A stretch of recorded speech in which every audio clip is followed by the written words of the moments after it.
L'info écho avec Capital. On débute ce flash par l'info pratique Capital. Si vous avez déjà songé à partir au soleil à l'étranger pour passer votre retraite, c'est une idée loin d'être absurde. En effet, ce départ pourrait se révéler une bonne stratégie pour limiter la fiscalité de vos revenus.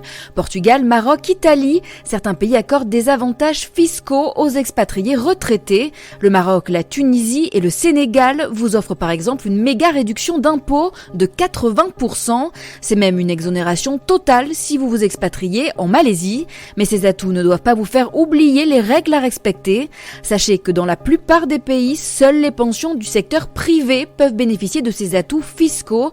La retraite des ex-fonctionnaires, elle, est toujours taxée en France. Capital fait le point sur les pays fiscalement accueillants pour les seniors et les conditions à respecter. On passe au chiffre du jour, plus de 757 000, c'est le nombre d'emplois créés par le commerce en franchise. Ce système qui permet de rejoindre un réseau existant pour implanter un nouveau fonds de commerce a le vent en poupe auprès des entrepreneurs. En 2019, le nombre d'enseignes et de points de vente a ainsi augmenté selon les derniers chiffres de la Fédération française de la franchise. Parmi les secteurs les plus dynamiques, on retrouve l'alimentaire avec les boulangeries, confiseries ou les cavistes. Suivent ensuite les enseignes d'équipement de la personne comme l'habillement ou les chaussures. Et si la restauration rapide vous attire, ce marché est une bonne piste. Le nombre de points de vente en franchise a en effet grimpé de 12,4% en un an. Burger, bagel, crêpes ou tacos, reste à trouver le concept qui fera saliver les clients. Le coup de gueule du jour est poussé contre les banques. Cette fois-ci, c'est leur gestion des comptes inactifs qui est critiquée. Pour rappel, est considéré comme inactif tout compte courant sans mouvement pendant un an. Un délai rallongé à 5 ans pour les produits d'épargne comme les livrets A, PEL ou comptes titres. Souvent, les titulaires les ont oubliés ou sont décédés. Après 10 ans sans mouvement, la banque doit donc fermer le placement. Depuis 2016, une loi contraint les établissements à détecter ces comptes.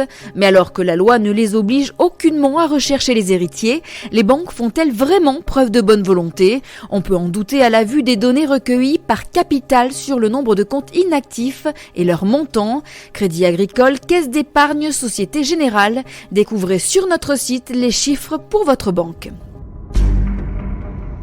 Et on termine par la panne de réseau de grande ampleur qui a touché les abonnés Free dans la nuit de mardi à mercredi matin. Une partie du réseau fixe a en effet été hors service dans l'Hexagone. Selon freereseau.fr, 188 DS LAM n'étaient plus joignables sur le territoire et plus particulièrement en Île-de-France. La panne a débuté à environ 1h30 du matin et a duré jusqu'à peu près 11h ce mercredi matin.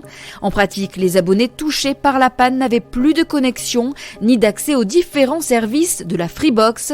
Les régions les plus touchées sont l'Île-de-France et plus particulièrement Paris, les Hauts-de-Seine et la Seine-Saint-Denis. Si l'incident avait été résolu en fin de matinée ce mercredi, Free n'a toutefois pas communiqué sur la panne et on ne connaît toujours pas la cause du problème ayant impacté ses abonnés. C'était l'info écho avec Capital.